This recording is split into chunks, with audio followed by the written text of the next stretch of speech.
Stan Jabalisco here. It is the 9th of May, 2018. Yesterday I went down to Walmart and purchased a 6th generation iPad. It's the 9.7-inch model, and I purchased a cover for it. And this cover is very interesting because when you open it up, the cover actually turns the thing on and gets it ready to go. All you have to do, then it turns itself off after a few seconds. All you have to do once you get that screen is briefly hit the home button. You have a 4-digit code that you can assign or some other code. And you're good to go with your basic icons and everything else. Then the task is to set it up and learn how to use it. There are hardly any instructions that come with this Apple device. As with most Apple devices, it seems in recent years, Apple has been getting more and more minimalistic in terms of their instructions that they offer as to how to use their equipment. You have to kind of develop an intuitive feel for it, and I think that's the idea. I've only had the thing 24 hours, and I've been pretty sick, but I've managed to learn a few things with it. And I have some first impressions of this device. One, the screen, 9.7 inches diagonal measure, with a high resolution. I don't know how high. It's more than the old iPad was. It's a very sharp display. You can choose your background. My first impression is that the problem with fingerprints on the screen, with your fingers leaving prints and smudges, seems to be much less with this iPad as compared with previous ones. I'm going to turn this thing off now.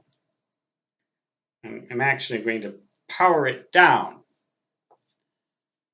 But I have found many interesting features of this device. The one thing that I'm disappointed in is the camera, particularly in video mode. It seems I tried making a video with the camera, a selfie video with the camera in this thing, and as the video progressed, the motions of my mouth and sounds of my voice got more and more out of sync with the visuals on the screen. All I was really hoping to do is to make some of those psychedelic selfies like I did with the old iPad. I haven't, I let the old iPad, which is the iPad 3, I let that thing's battery die, and I might try recharging it and see if it'll function again. But even if it does, I'm going to take it along with some other defunct tablet devices and see if I can't get a local specialist to disarm them and recycle them. Disarm them meaning getting all of my personal data off of them, much of which would be out of date in some of these devices anyhow. But it's thinner and lighter than the old iPad was, although this case is really quite heavy when you have it. But it's a protective case that cost me $35. And it has a funny way of opening. If you power it all the way down, of course, it will not activate. You have to only power it down part of the way. You put it in standby mode, as it were. I have noticed that the sound quality is pretty good. It's compatible with a lot of things. Colleague sends me emails with PDF attachments. It'll show those very nicely and allow me to select any page that I want. It will play videos right out of um, of most links, which the old iPad gradually lost the ability to do. It doesn't have a cracked screen yet, and I plan to take better care of this one than I did of the old one.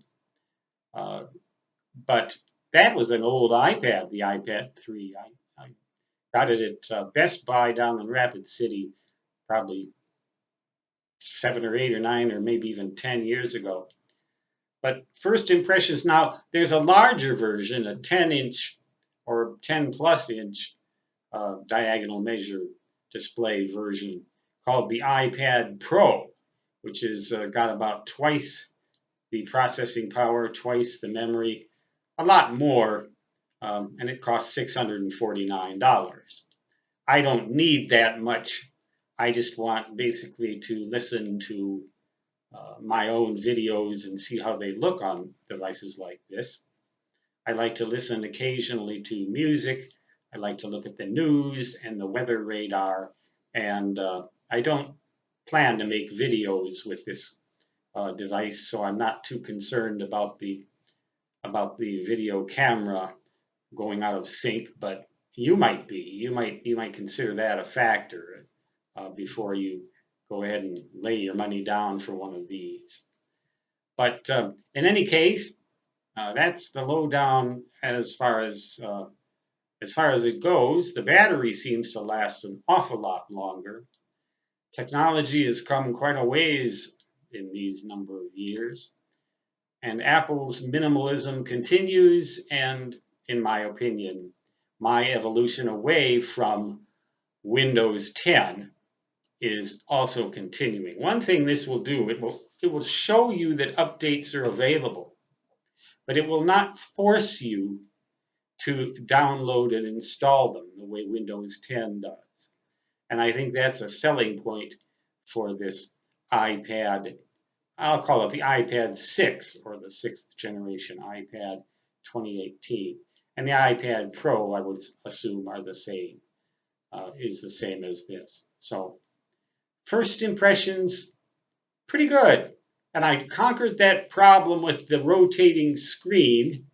And I described that in a comment of my other video about this device.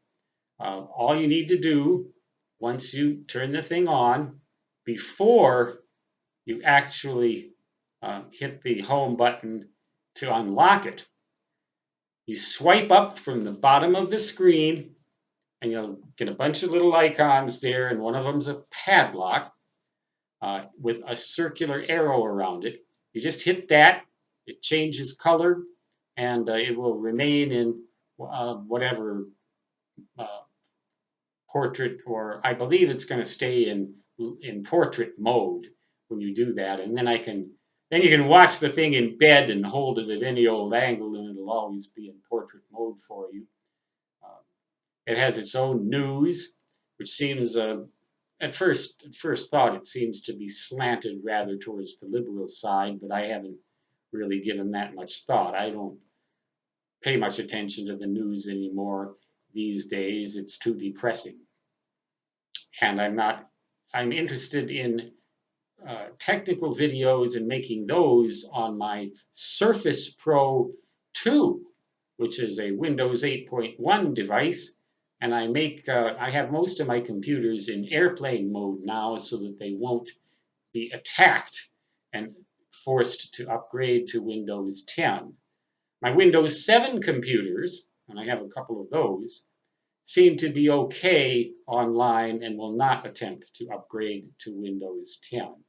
That was my favorite operating system with Windows, by the way, was Windows 7.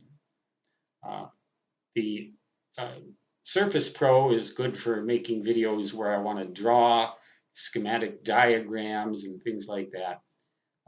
And you'll see my roster of videos, and you can judge for yourself. But uh, those are my impressions, my observations, preliminary observations of this iPad 6th generation tablet device. It has a lot of capabilities I'm sure I will never exploit. but nevertheless, they're there if I want them, and it should be good for a number of years to come. Stan Gibilisco signing off. Until next time, so long.